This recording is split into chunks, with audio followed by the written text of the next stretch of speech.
Forget Dewey versus Truman. Los Angeles has just had the most incredible election ever. Probably the most incredible election outside of North Korea. Now, I've spent a while living in LA, and I can tell you that this has been by far the most exciting, incredible, inconceivable, completely impossibly fraudulent primary we've ever had. And that's pretty impressive because back in 2022, we already had a pretty incredibly, impossibly fraudulent primary and general election in which then Congresswoman Karen Bass faced off against Rick Caruso. Now that was a really expensive, high-end, high-fought election. And what was incredible about it was that turnout, which back in previous elections of 2007, 2013 had been around 400,000, suddenly shot up to about 650,000. Which is pretty impressive because that is a more than 50% increase in turnout, which is pretty amazing. But of course, people credited that. Rick Caruso spent a whole lot of money. It was a $100 million election. There were lots of dedicated talent and effort here. But now here, the primary for the 2026 mayoral election in LA, of course, blew that away. As of now, of course, the votes are continuing to be counted and will continue to be counted until 2028. But so far are now showing almost 850,000 people voted in the primary. This is pretty amazing because really people in LA don't spend all that much time on primaries, on mayoral primary. Come on, who really cares? And the city of LA only has about 2.2 million voters. That means we're really approaching nearly 50% turnout for a primary that most people didn't care about in the first place, a primary that the media began reporting was a low turnout primary.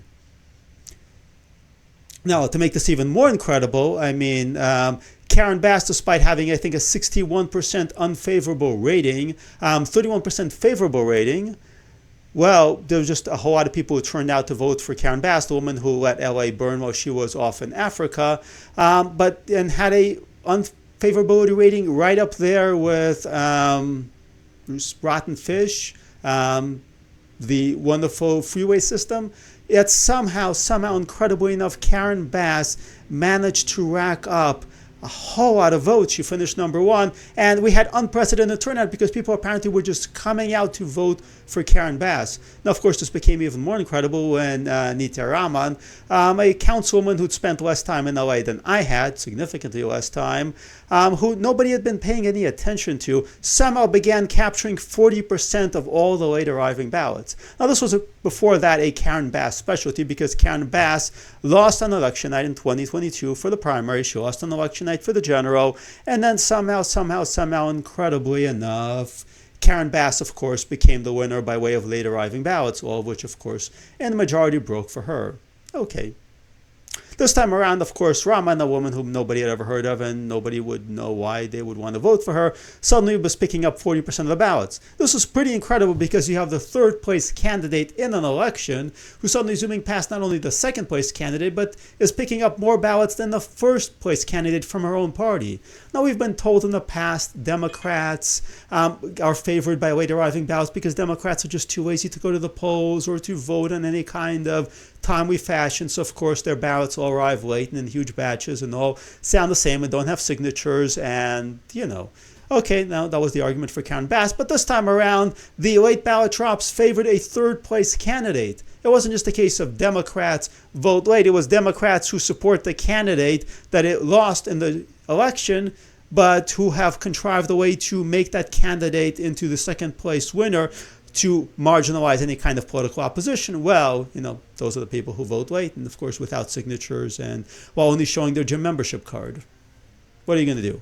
These are still pretty incredible numbers, you've got to say, because at this point we're looking at the possibility that we are going to have more votes cast in the primary for the 2026 mayoral election than in the general for the 2022 mayoral election. This would be pretty incredible, especially considering that about $100 million was spent on that election. And in this election, they were raising about hundreds of thousands of dollars. Pretty incredible. Now, we're going to be bound for a pretty exciting time because, with about 850,000 votes cast and the numbers are still going up, well, that's going to be pretty incredible because the general mayoral election is bound to have bigger turnout than that, am I right? How could it possibly be less turnout? Unless the whole thing was just a big, giant fraud. But, who really believes that? Now, incredibly enough, with over 850,000 turnout votes, which is already pretty incredible for a primary election. The only time we've seen numbers like that in LA before was when Obama was, a primary candidate. And Nida Rahman is no Obama. She's not even a Kamala. Kamala is basically a Timu Obama. And Rahman is a Timu Kamala. I don't even want to see what the Timu Rahman looks like, but is probably going to support turning over the entire city and the country to illegal aliens. But that's a whole other story. Anyway, since we're looking at a general election last time around, 2022, in which about 930,000 votes were cast, assuming that we're seeing the same extrapolated increase from 646,000 to 929,000 in 2022, we should be looking at 1.2 million votes in the mayoral general election. And if we don't see 1.2 million votes in the mayoral general election, that would be a little bit suspect, because, if we even see more hilariously where people actually cast fewer votes in the general election than in the so-called primary, well, then we really will know something is up. Of course, the question is, the people who are doing all this ballot harvesting and the ballot stuffing, are they actually committed to something more than just keeping Spencer Pratt out of the running? That's the big question here. Are they actually out to topple Bass, replace the Castro-loving communists with somebody even further to the left? Well, that's what we're going to find out. Now, the really exciting part could be that Karen Bass and Rahman will go into the mayoral general election in Los Angeles, and they will both have teams of ballot stuffers and ballot harvesters and ballot printers and ballot whatevers. This is going to be mind-blowing, because then we could have 2 million, 3 million, 4 million, 5 million.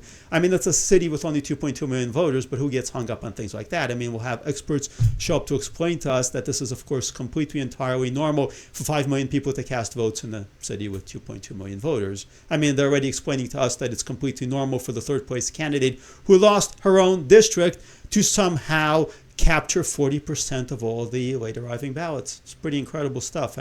Miracles are happening today in LA. It's incredible stuff. Anyway, if we're going to see a full-on fight between two sets of teams that are both experienced in election fraud and both have a lot of ballot harvesters and are getting the same homeless people to cast the same 10 ballots, well, we could see world records here. I'm certainly hoping for that.